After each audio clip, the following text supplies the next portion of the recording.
Join me today for a new BattleTech book review, Grey Death Rising by Jason Schmetzer.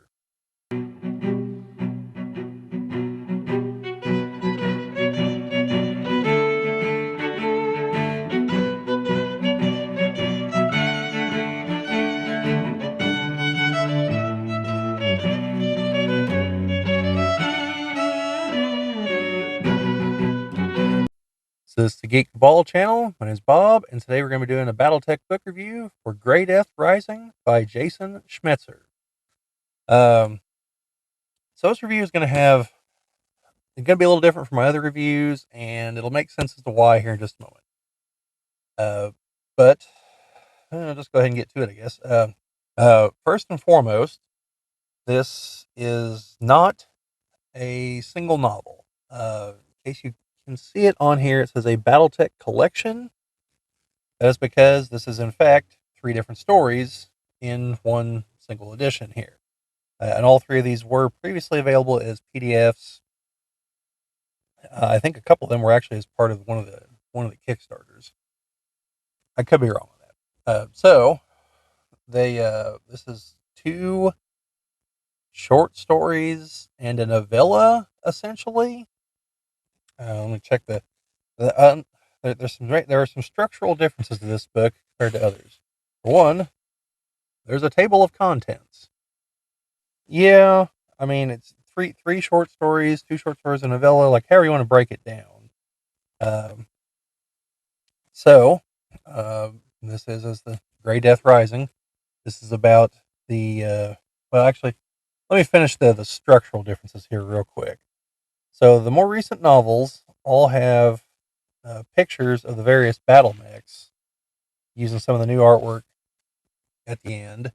Well, this one features it at the end of each short story. So, like, these are after story number 1.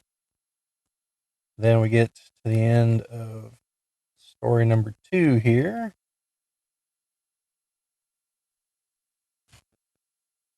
We get some more. Now, these, I believe, this is anything that was brought up that was new in this story that was not previously shown. And then we get to the end of the 3rd story here. No, that's wrong. Because some of these were already back in the first one. So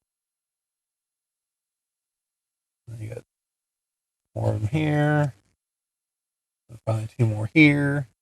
And I will note on one of these here in the second set, the catapult is actually wrong. This variant, this is what most catapults look like. You got the large missile racks. The one in this book is the PPC variant. So the boxy missile launchers are replaced by particle pulse cannons. Not a story difference, but it is a different variant. And because of that, yeah, this is a tie into the miniatures. If you look at the Grey Death Legion miniature set, that was a Barnes & Noble exclusive, but I believe has now become a mass market availability. You'll note that the catapult in that is the PPC version, but it also explains what the other units in the box are there for. Because that's the makeup of some of the upper level staff of the Grey Death Legion. So that's a lot of talk before we actually get to the book here. The book is very well written. I've talked about some of Jason Schmetzer's other books before and mentioned that they would be good entry points to the BattleTech series. This probably would too, though this references events from other books. I mean, it's impossible. It's near impossible to have a BattleTech book that doesn't reference something else because of the sprawling history and the fact that books, they're not all at the edge of continuity. Some of them are backfilling here and there. Now, this spins out of the events of, it's another book that I covered. Hang on just a second. I'll make sure I get the title correct here. It comes out of Yeah, like all the modern books, they have a listing of the books in the back, thankfully. Huh, there we go. It is Elements of Treason, Honor, if I remember correctly. Yeah, Elements of Treason, Honor. No, that's not right. That is the one I haven't read yet.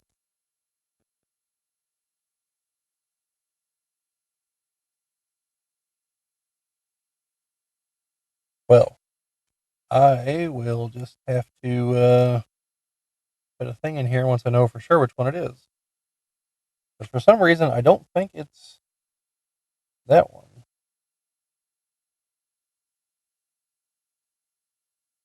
I was thinking that one is the one with the Hell's Horses that I haven't read yet. And yeah, well, somewhere in here, I'll put a picture of the book and a link to the description of the one I'm talking about. It is one of the Elements of Treason books by Craig A. Reed, and for some reason, I'm just totally spacing on which one it is. But it is the first one in the sequence, which covers the formation of the Tamar Pact.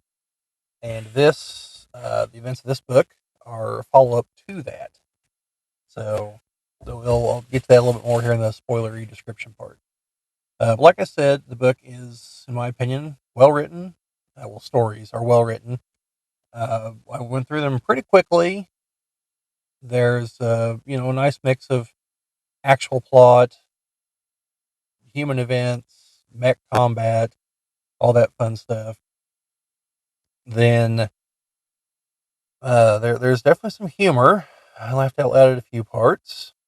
There, someone in the book does note essentially the in-universe, the Steiner Scout Lance joke, noting that Steiners tend to use very, very heavy mechs because they can afford to. So that was acknowledged. There was another joke later on that I'm completely spacing, but it was pretty good. And then there was something rather interesting that I'd have to check the publication dates of the stories that make up the book to know if this was uh, before or after a certain decision was made. But there was,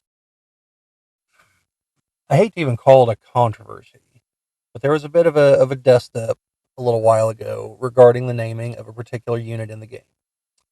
I tried to do a video on it a couple times, never really came out good. It's not a huge deal, so I ended up not using any of the videos. But essentially, in universe, there are two tanks that are virtually identical. One is called the Patton tank, named for General George Patton from the Allied forces during World War II, and the other version is known as the Rommel tank, named for Erwin Rommel, not on the Allied side during World War II. So you can deduce which side he was on.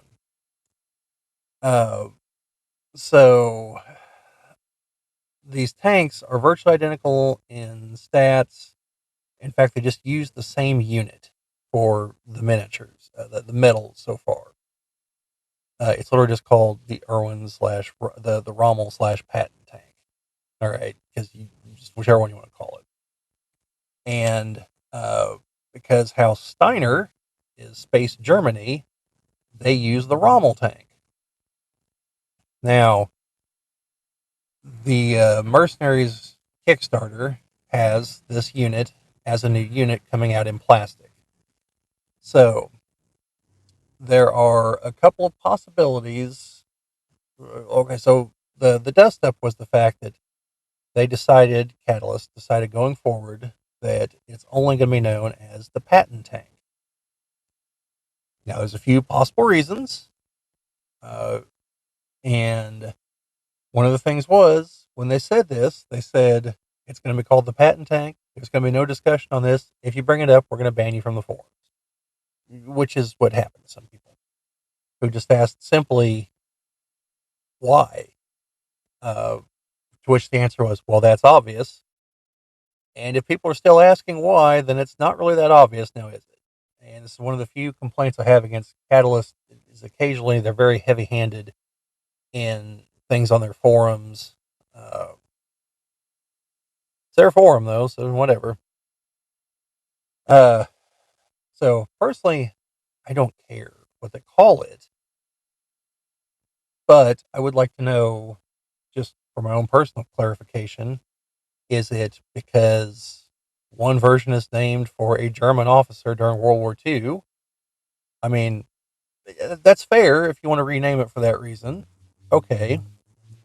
Uh, but that falls under the literally nobody's complaining about this. So what are you doing? Or is it because since it's going to be made in plastic, it's going to be hitting a mass market schedule, it's going to be hitting a mass market appeal, and multiple game stores and everything? They just want it to have one single name going forward. That makes perfect sense, and I can, I'm totally fine with that. I mean, one is literally just Space Germany's version of the same damn tank, so you just want to call it the patent tank, okay. Anyway, like I said, I don't care. It's called the patent tank. It would be nice if the ever so obvious reason was actually stated somewhere so that we know like what the actual proposal is. And the reason I bring all this up in relation to this book is because one of the characters is mentioned as having driven a Rommel tank.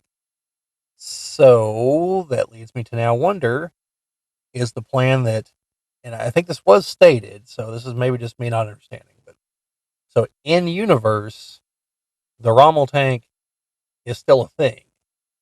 Going forward, it's just going to be the patent tank, but the old Rommel tank is still a thing because they could have very easily edited that. It's a single word one time in the entire book. They could have easily edited that to patent tank. No one would have noticed. So that tells me that the intention is that in universe, the Rommel tank is still a thing, or at least historically it was a thing, because the guy talks about driving it a while ago. So anyway, it was just interesting that that came up. You know, so again, I don't know if that's because this was that short story was published before that decision was made and just carried over, or not. So I'm just mentioning this because some of you who go to other places for your BattleTech information will know that that was a thing at one point. So I'm just telling you. Again, I don't care. Name the tank whatever you want. If you're going to take it out because it's problematic because of who it's named after, I've got some bad news. There's some other names you're going to change too. So anyway, uh, so that came up, and yeah. Other than that, there's just a couple things I noted. But like I said, well written, entertaining, funny. You know. Now, uh, it will help, like I said, if you've read that one book to understand where the background of this group is and what's going on with the Tamar Pact. Now, I have not read any of the older novels that involve the Grey Death Legion from way back when. And they are mentioned a few times because these people are descendants of Grayson Carlyle, who was the founder of the Grey Death Legion. So, I believe. And, because again, I haven't read the books, but I'm fairly certain it was. So, they know that they're operating in his shadow, and they're trying to revive a dead mercenary unit and things like that. So these things are referenced, and events from that time period are referenced a couple times. But I don't know how significant that is because I've not read those books. So I can't tell you if you have read them if you're going to be satisfied here, or if you haven't read them if you're missing out on something. That's a weakness in my background is for reading these, so I apologize, but it is what it is. Now, as for the stories themselves, uh, they do flow as a single overarching narrative, but imagine the best way to explain this would be if you had a TV series, kind of like Star Trek Deep Space Nine, which is largely a story arc, but also has the other episodes, but it's largely a story arc. And you've got like an episode another episode, like a two-part episode, that they're connected, but it's not necessarily one overarching narrative arc other than the characters are moving from point A to B to C. The adventures are kind of connected. There's some through lines, and you can, if you just jump into B, you won't necessarily know what happened in A, and so you really need to read them all. I hope this kind of makes sense here. It'd be like if you condensed the three Star Wars movies, the original trilogy, into three short stories, and left out certain parts, so that the first one sounds like Luke finding the rebellion, and the second one is like just focusing on like the Hoth battle, and then Han and them trying to escape the Empire, and then the third book is like the rebels going to attack the Empire again after the little short story of trying to find Han Solo, but not having some of the like major moments. I'm not saying that the book feels incomplete or anything, just that they're it's a series of short stories that are connected and not one long story. So some of the things you would expect from a longer narrative, just you know you've got, it's like each act has a beginning, middle, and end, is what I'm trying to say here. And that shouldn't detract you at all from the storyline. They're good. I'm not trying to, these aren't negatives. I'm just trying to give you a picture of the book itself, because it's not a novel. It's a collection of short stories. So that's what I should have led with, I guess. Uh, Even though I've done like, I think close to 30 book reviews at this point, I'm not a professional book reviewer by any stretch of the imagination. So anyway, so you should read it, is what I'm saying, if you like BattleTech stuff. And if you like the other Jason Schmetzer books I've talked about, it's definitely worth a read. So as for the plots themselves, so we're now well into spoiler territory, so here we go. This is spun out of the other novel that I mentioned. Whenever uh, Sarah Regis declared the Tamar Pact, and that her command, the Arcturian Guards, I don't remember which number they were, he's at 26th, uh, that they were essentially defecting and forming the Tamar Pact. There were a group of soldiers that weren't from Arcturus, or for whatever other reason, took their oaths to the Lyran Commonwealth a little more seriously, and they went back to the Lyran Commonwealth. They didn't stick around to become defectors and join the new Tamar Pact. So among them were Ronan Carlyle and his sister Isabel. I believe it's Isabel. Yes, Isabel. Although she's mainly known as Belle throughout the books. And upon getting back to the Commonwealth, they were interviewed, because the Commonwealth's like, "Hey, why a bunch of guys showing back up? Aren't you supposed to be off fighting in the Commonwealth in former Jade Falcon worlds?" And so they thought they defected. And well, since the HPG grid is down, news of the separation into the Tamar Pact had not yet reached them. So they think they're just defectors. And so they basically decide that either way, they can't trust them, because either they're defectors or they're telling the truth, but they don't know if they've been sent there as spies to try to get more people to defect to the Mar Pact, even though the intel people say that's basically baloney. But the commander there on the planet is a complete coward, so he cashiers them, and they're now out of the armed forces. So they're kind of stuck there, and the Carlyles get a hold of their parents, who definitely have some money because of the whole mercenary thing, and they own some properties and whatnot. So they move some things around, and they lay claim to a huge junkyard with all kinds of military hardware in it. And they start bringing their guys that left with them, who are under their command, and others, and they start salvaging things out of the junkyard and get military equipment back up and running. And eventually they get to the point that they've got a few battle mechs and some machines, and they're back up to fully operational status, weapons and all. And they've been selling off some other things to make money. And they are approached by like the second in command at the base because another group is going rogue to basically go out and try to reclaim the worlds that the Jade Falcons left. And the Lyrans don't have military presence to stop them, so they contract the Carlisles, the Grey Death Legion, to stop them, and they do. And then once they get their payment, then they go, and that group that was about to try to leave, their commanders were arrested and are going to be taken off planet to face trial. But all the grunts below them, well, same thing happened to them. They got balled out. So the great old Carlisle goes scouting for talent, gets a bunch of those folks, and that's most of the first book. And it ends with him talking to someone from the Tamar Pact, saying, "Hey, you know, we don't want this to happen to you guys, but why don't you come work for us now?" And Ronan starts thinking it over. One of the stipulations is he won't fight the Lyrans because he is a Lyran, so he won't fight them. And they're like, "That's understandable."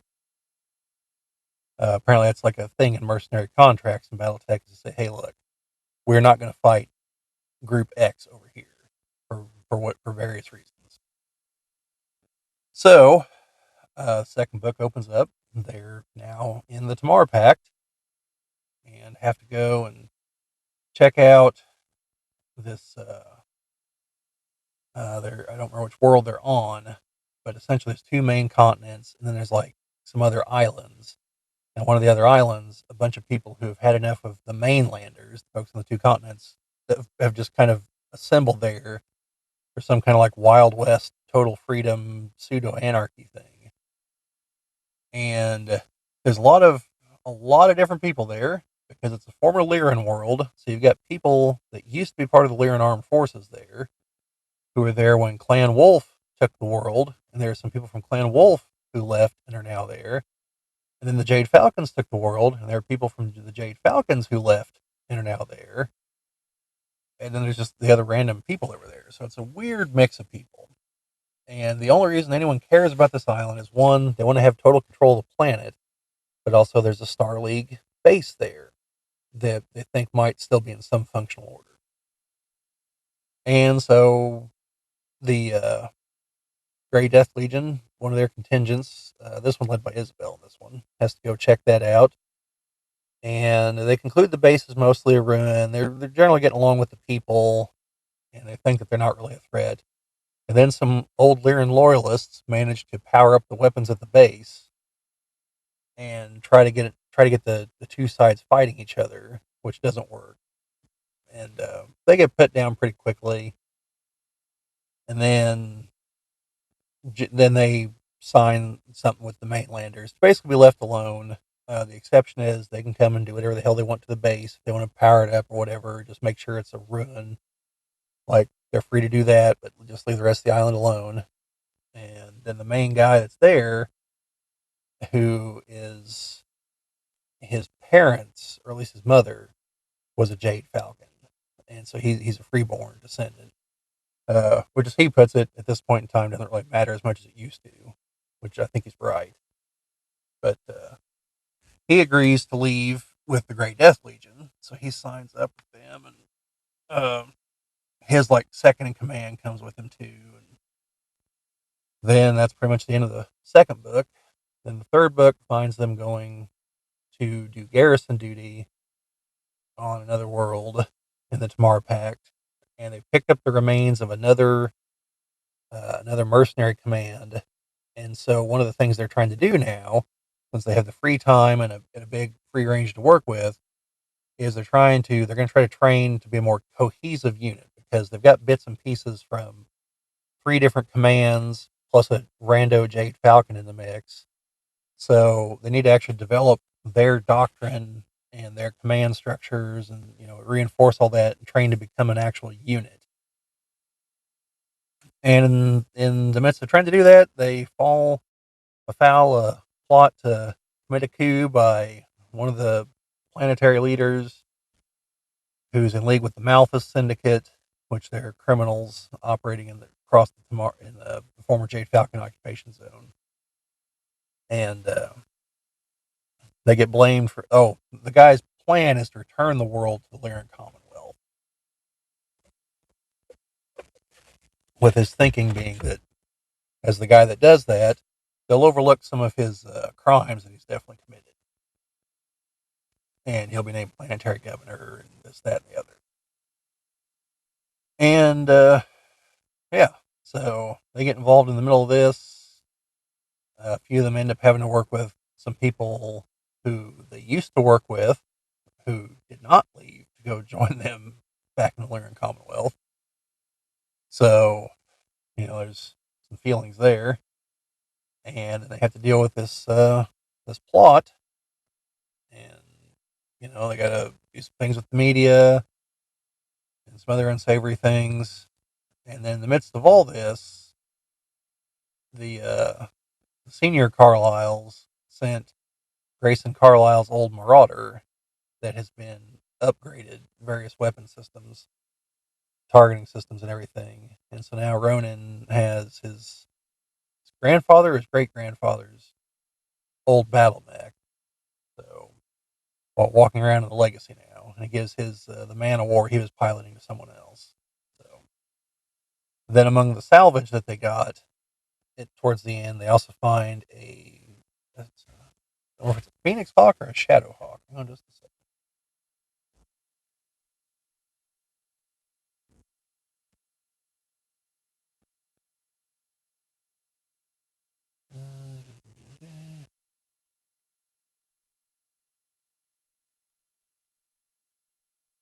The Shadow Hawk.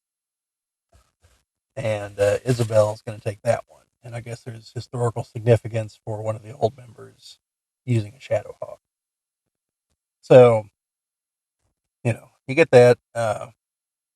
And like I said, overall, I like the stories, well written, but probably a good jumping in point. It seems like most of Schmetzer's books are, by the way.